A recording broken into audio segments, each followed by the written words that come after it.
ଆଜ୍ଞା ଭାଇମାନେ, ଭାରତୀୟ ଯାତ୍ରା ପାର୍ଟି ନେତାଙ୍କ ପଛଚଟା ଗୁଜୁରାଟି ଜାରଜ ସନ୍ତାନ ସୁସିଆଲ ଠକ କ'ଣ କହୁଛି ଶୁଣନ୍ତୁ। ରାଜଧାନୀର ରାଜରାସ୍ତାରେ ବସିଛନ୍ତି ଶିକ୍ଷକମାନେ, କିନ୍ତୁ ଦରମା ବଢୁଛି ବିଧାୟକମାନଙ୍କର। ଆବେ ସୁସିଆଲ ଠକ, ତୋ ଗାଣ୍ଡିଟା ଏତେ ପୋଡ଼ାଜଳା କ'ଣ ପାଇଁ ହଉଛି? ବର୍ତ୍ତମାନେ ପରା ଓଡ଼ିଶାରେ ଓଡ଼ିଆ ଅସ୍ମିତାର ସରକାର। ତତେ ପଚାରିକି ମୋହନ ମାଝୀ ସାର୍ ଯେଉଁ ଐତିହାସିକ ନିଷ୍ପତ୍ତି ନେଲେ, ବିଧାୟକମାନଙ୍କ ଦରମା 3 ଗୁଣ କଲେ, ତତେ ପଚାରିକି କରିଥାନ୍ତେ। ତୁ ଏମିତି କୋଉ ବାଣ୍ଡ ମୁଣ୍ଡି ଯେ?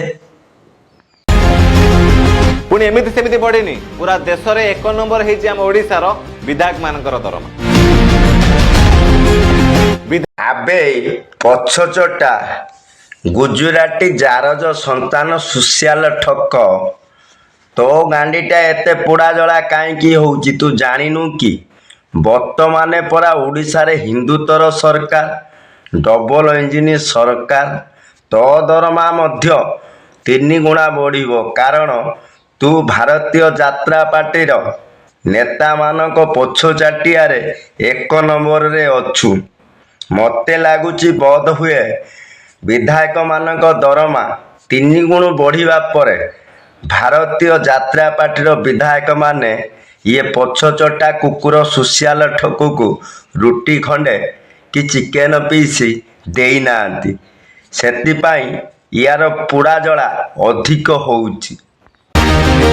କ'ଣ ଜଣେ ବିଧାୟକର ଦରମା 3 ଲକ୍ଷ ଟଙ୍କା ସେ ବିଧାୟକ ପାଇଁ ସଫିସିଏଣ୍ଟ? ଇଏ ବୁଲା କୁକୁର ସୁସିଆଲ ଠକ ଭୋକ ବିକଳରେ ତାଟିଆ କାମୁଡ଼ି ହଉଛି। କାଳେ କୁଆଡ଼େ ବିଧାୟକ ମାନଙ୍କ ଦରମା 3 ଲକ୍ଷ ସଫିସିଏଣ୍ଟ ନୁହେଁ।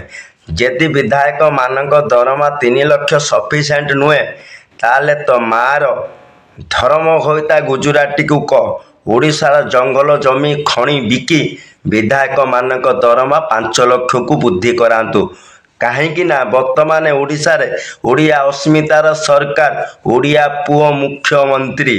ତତେ ମଧ୍ୟ ପଛ ଚାଟିବା ପାଇଁ ଚିକେନ ପିସ୍ କି ରୁଟି ଖଣ୍ଡେ ଭାରତୀୟ ଯାତ୍ରା ପାର୍ଟିର ବିଧାୟକ ମାନେ ଦେବେ। ଟେଲିଫୋନ ବାବଦକୁ ମାସକୁ 15,000 ଟଙ୍କା ଖର୍ଚ୍ଚ କରୁଛନ୍ତି, ଆଉ ବହି ପଢାରେ 10,000 ଖର୍ଚ୍ଚ କରୁଛନ୍ତି, ଆଉ ବିଜୁଳି ବିଲ୍ ତାଙ୍କର 20,000 ଆସୁଛି। ଟେଲିଫୋନ ବାବଦରେ 15,000 ଖର୍ଚ୍ଚ ହେଉଛି। ସାରା ଭାରତ ବର୍ଷରେ ବର୍ତ୍ତମାନ ଭଗବା ରଙ୍ଗ ଉଡୁଛି।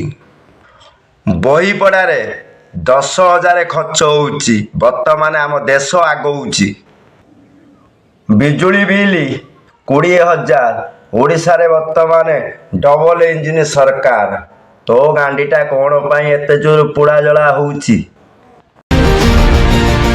ଯଦି ଦରମା ବଢିଲା ତାହେଲେ କରପସନ ଆଉ ଚାନ୍ଦା ଆଉ ବଟି ନବା କ'ଣ ବନ୍ଦ ହେଇଯିବ? ଯଦି ଆବେ ଗୋବର ମୁଣ୍ଡି ଗୋବରା, ତ ମୁଣ୍ଡର କେବଳ ଗୋବର ଭରା ଯାଇଛି। ତୁ କ'ଣ ଭାବୁଛୁ ଚାନ୍ଦା ନବା ବଟି ନବା ଯଦି ବନ୍ଦ ହେଇଯାଏ, ରିଙ୍କୁ ସାହୁ ଧର୍ମଶାଳାର ବିଧାୟକ ରିଙ୍କୁ ସାହୁଙ୍କ ସମର୍ଥକ ମାନେ ଗୁଣ୍ଡାଗର୍ଦି ଛାଡ଼ି ରୋଡ ସାଇଟରେ ଦହିବରା ବିକିବେ, ନା ଭାରତୀୟ ଯାତ୍ରା ପାର୍ଟିର ବିଧାୟକ ମାନେ ରସପଟ ପିଇବା ଛାଡ଼ି ଆସ୍କା ବଟି ପିଇବେ? ଦରମା ବଢିଲା କ'ଣ ଏଥର ପିସି ନବା ବନ୍ଦ ହେଇଯିବ? ଆବେ ପଛଚଟା ସୁସିଆଲ ଠକ, ତୁ କ'ଣ କହିବାକୁ ଚାହୁଁଛୁ?